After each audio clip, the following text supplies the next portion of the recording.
Bismillahirrahmanirrahim. Assalamualaikum warahmatullahi wabarakatuh. Sahabatku, berjumpa kembali dalam Ustadz Aris Wibowo Channel. Apa kabarnya hari ini?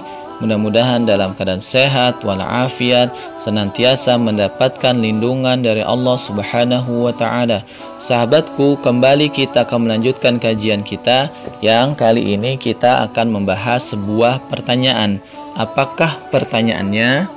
Ustadz, apa sajakah sikap batiniyah dalam sholat? Baik, apa sajakah sifat atau sikap batiniyah dalam sholat? Allah Subhanahu wa Ta'ala berfirman dalam surat Al-Ankabut ayat 45. A'udzubillahi minasyaitonirrajim.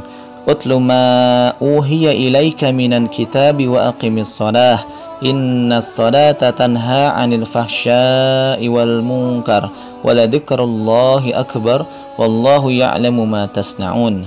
Artinya, bacalah kitab Al-Quran yang telah diwahyukan kepada Muhammad dan laksanakanlah sholat.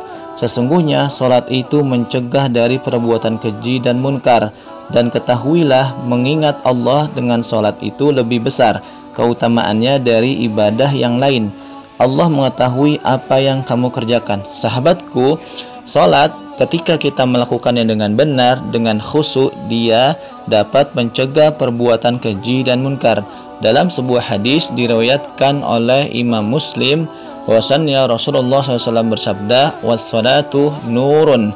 Salat adalah cahaya. Ketika salat benar kita lakukan, khusyuk kita lakukan, maka dia akan memberikan cahaya dalam hidup kita, baik di dunia ini maupun nanti ketika kita sudah meninggal dunia di alam kubur. Akan ada cahaya yang Allah berikan kepada orang-orang yang senantiasa menjaga salatnya. Ada beberapa sifat batiniyah untuk menambah kekhusyuan kita dalam salat, sebagaimana yang dijelaskan oleh Imam Al-Ghazali rahimahullah dalam bukunya tentang salat. Yang pertama adalah hudurul qalb atau kehadiran hati, yakni kosongnya hati dari segala sesuatu yang tidak ada hubungannya dengan apa yang sedang dikerjakan ataupun diucapkannya. Kesadarannya tentang perbuatannya dan ucapannya tak pernah berpisah dari kedua-duanya. Pikirannya pun tak pernah melayang kecuali di sekitar kedua-duanya. Apabila pikirannya berpaling dari segala sesuatu selain yang dia kerjakan, sementara hatinya penuh dengan sebutan tentangnya serta tidak ada kelengahan apapun padanya, maka itulah yang disebut kehadiran hati. Yang kedua adalah tafahum, yakni upaya pemahaman secara mendalam tentang makna yang terkandung dalam suatu ucapan. Akan tetapi ia tidak selalu bersama-sama kehadiran hati. Ada kalanya hati seseorang hadir bersama suatu ucapan, tetapi tidak hadir bersama makna ucapan itu. Karena itu, yang kami maksud dengan tafahum ialah adanya upaya hati untuk memahami makna ucapan. Dalam hal ini, manusia memiliki tingkatan yang berbeda-beda.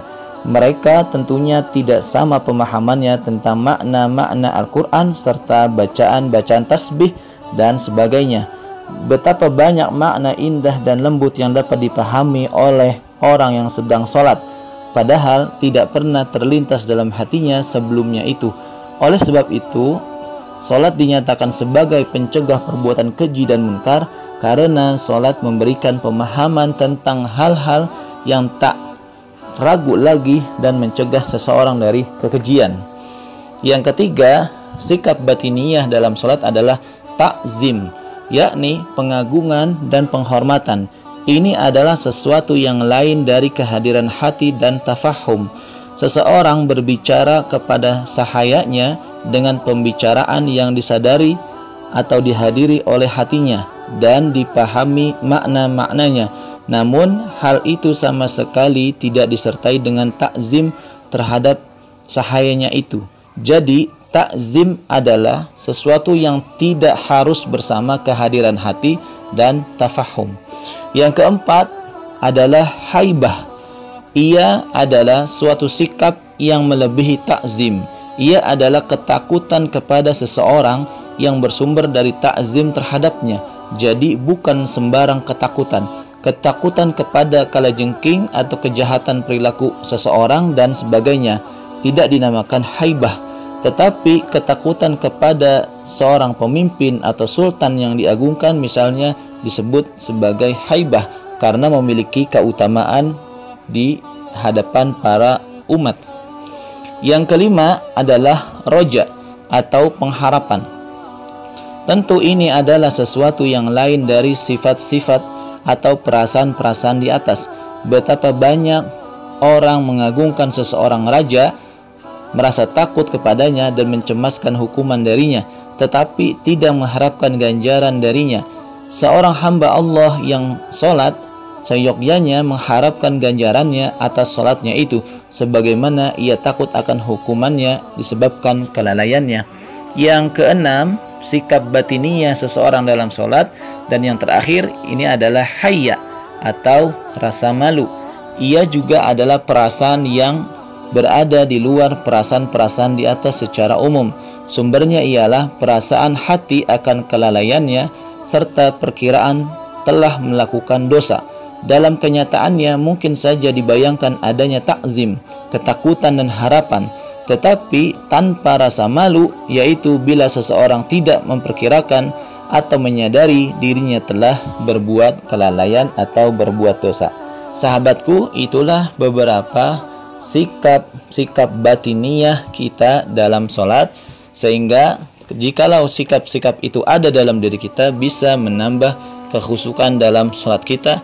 Ya Allah, jadikanlah sholat kami sholat yang khusyuk, yang hanya mengharapkan ridha-Mu. Jadikanlah kami orang-orang yang senantiasa memperbaiki ibadah kami dan meningkatkan keimanan kami. Hasbunallah wa ni'mal wakil, ni'mal maula wa ni'man nasir. Wallahu a'lam bishawab. Kita berjumpa lagi pada kesempatan yang lain.